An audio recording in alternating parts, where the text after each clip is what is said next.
Australia.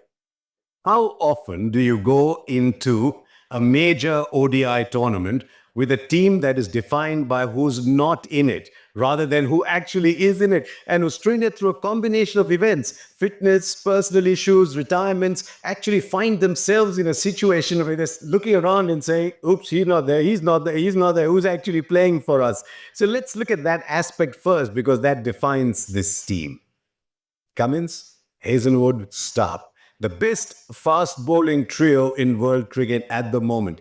Since 2011, there hasn't been an ICC tournament that's not featured at least one of those three.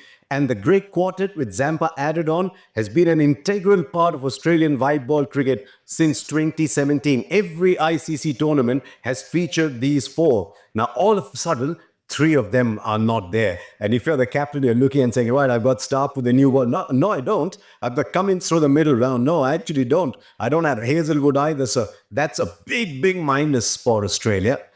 Then with Marcus Stoinis. I know Marcus Stoinis has not set the ODI scene on fire across the world. But in a tournament like this, missing key bowlers, someone who can bowl through the innings, someone who can bat anywhere.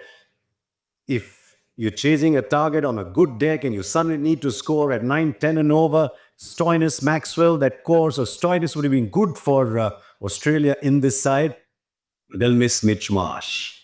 At number 3, when Mitch Marsh starts to get going, then he just changes the look of the game. He's got shots to very good bowling.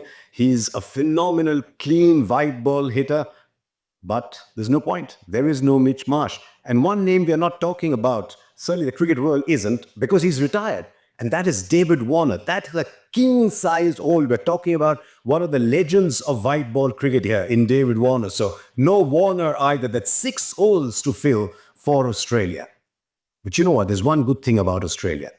They won't worry about who's not there. They're very good at saying, right, they're not there. There's no point worrying about that. Let's see what we have and let's see how we can build around our strengths. And I see this Australian team as built around a quartet of Head, Smith, Maxwell and Zampa. For them to progress deep into this tournament, these 4 have to have a good tournament. And the biggest plus for Australia is the captaincy and the form of Steve Smith. I know Pat Cummins has been a fantastic leader, is a very good person, just holds the team together, but Smith as captain is no less. Tactically very astute, and I think that will be a huge plus for them. I think Smith will bat at 3, and if he can carry his test match form, incredible test match form, into the white ball game and dominate it from number 3, then they've got a chance, especially if Head has got them off to a flyer. Imperative that Head gets them off to a flyer. So Head, Smith,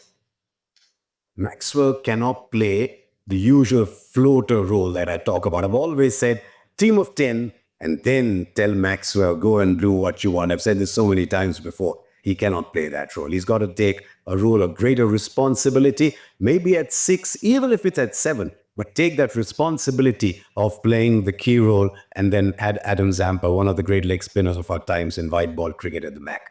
Now, what about the rest of the players? There are 3 names that I've been hearing about in Australia for a while with a lot of optimism. Matt Short, aggressive opener, plus gives you off-spin. In fact, they got off-spin with Maxwell, with Head, and with Matt Short. So Matt Short, Josh Inglis, Aaron Hardy. Been hearing their names for a long time. But they've got middling records, huge promise, middling records. So I went in and looked at the List A records. List A records for the 3 of them aren't great either. They've all had very good T20 tournaments, but as we've started to see already, I know some people think the 50-over game was a long T20 game, and there's some merit in that, but the 50-over game has a pattern all its own. And you'd like them to play longer form games a little bit better. So big test for these 3, especially for Aaron Hardy, who's got to play the Stoinis role, bowl a little bit more, and be this aggressive middle order player. So I'm only surprised if they play Alex Carey, because you never waste form. He's in fantastic form. They might play Carey as the left-hander through the middle, because other than Head, there isn't a left-hander till you get down to the bowlers at the bottom.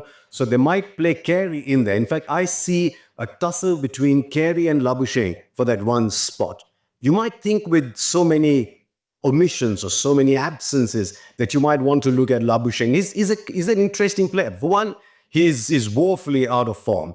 But for a second, he's never really been a great white ball player. I was looking at his numbers in ODI cricket as well. Manas Labuschagne, 107 list A games, 60 ODI games, very middling average. So I won't be surprised if Australia say, right, let's leave Labuschagne out. Let's play Smith at 3 and then go through, say, a Hardy, Carey, Inglis, Maxwell kind of middle order. Now let's look at the bowling where the big hole is. Sean Abbott, he's always struck me as someone who's a backup bowler, bona fide number 8 batter, but someone who comes behind the new ball, slips in overs in between, because he can be very expensive at times. I hope I'm wrong, but I think that he might just be past his peak.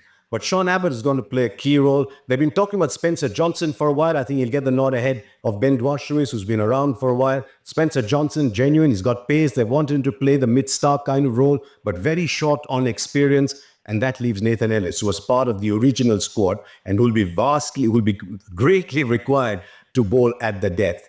Now, I've seen Nathan Ellis for a while. I rate Nathan Ellis among the better white ball bowlers in the world, but that's over 4 overs. He's hardly played ODI cricket. He's only played 8 ODIs, and even list A is just about 25, 30 one-day games. So there's not a lot there to go by, and it's very different being a 4-ball bowler bowling 1 or 2 over spells versus being a lead 10 overs bowler. So I think Australia have a problem with their bowling. The batting would have to carry them for a long time. I look at that side and I think they'll be happy playing on 300, 350, 320 kind of pitches, where on good pitches, their batting, which is untested at this level, could come into its own.